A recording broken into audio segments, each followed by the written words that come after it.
Sir speaker sir ఇప్పుడు గంటన్నర అంటున్నారు. గంటన్నరలో ముఖ్యమంత్రి గారు, ఉప ముఖ్యమంత్రి గారు, శ్రీధర్ బాబు గారు, జూపల్లి గారు, కోమటిరెడ్డి గారు, 5 మంత్రులు మనిషికి 3 సార్లు లేస్తే ఇక నేను గంటన్నరలో నేను ఏం మాట్లాడినట్టు?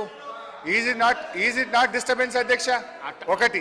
రెండవది అధ్యక్ష, ఇప్పుడు నేను కోమటిరెడ్డి గారికి ఘాటుగా సమాధానం చెప్పగలుగుతా, కానీ నా బాధ ఏంటంటే ఇట్ విల్ డీవియేట్. ఆయనకేమో హాఫ్ నాలెడ్జ్. ఇప్పుడు ఆయన ఏం మాట్లాడిండు? Yes you are half knowledge fellow. అధ్యక్ష హరీష్ రావు గారు, ఐ విల్ టెల్ ఆ మాటను విరమించుకోండి. ఓకే, మీకు ఇబ్బంది ఉంటే తొలగించండి, నాకు అభ్యంతరం లేదు. రైట్ అధ్యక్ష, ఆ పదాన్ని తొలగించండి. సార్ ఆయనకు వారికి హాఫ్ నాలెడ్జ్ కాదు సార్, ఆకారం పెరిగింది తప్పి అసలు నాలెడ్జ్ లేదని.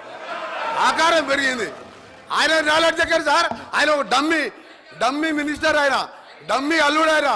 ఆయనకు హాఫ్ నాలెడ్జ్ కాదు, ఆకారం పెరగానే సరిపోదు, బుద్ధి ఉండాలి. దళితులు ముఖ్యమంత్రి అన్నాడా లేడా? మీ మామ అన్నాడా లేడా?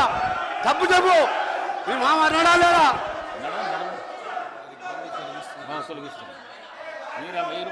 స్పీకర్ సార్ ఇదే కోమటిరెడ్డి వెంకటరెడ్డి గారు 50 కోట్లకు పిసిసి అధ్యక్ష పదవి కొనుక్కున్నారు రేవంత్ రెడ్డి గారని ఈయనే చెప్పింది కదా సార్. మరి దాన్ని ఏమంటారు అధ్యక్ష? ఇదే కోమటిరెడ్డి వెంకటరెడ్డి గారు జిల్లా కలెక్టరేట్లు, సచివాలయాలు అద్భుతంగా కట్టిండు కేసీఆర్ గారని ఈయన గారే చాలా సార్లు మెచ్చుకున్నాడు అధ్యక్ష.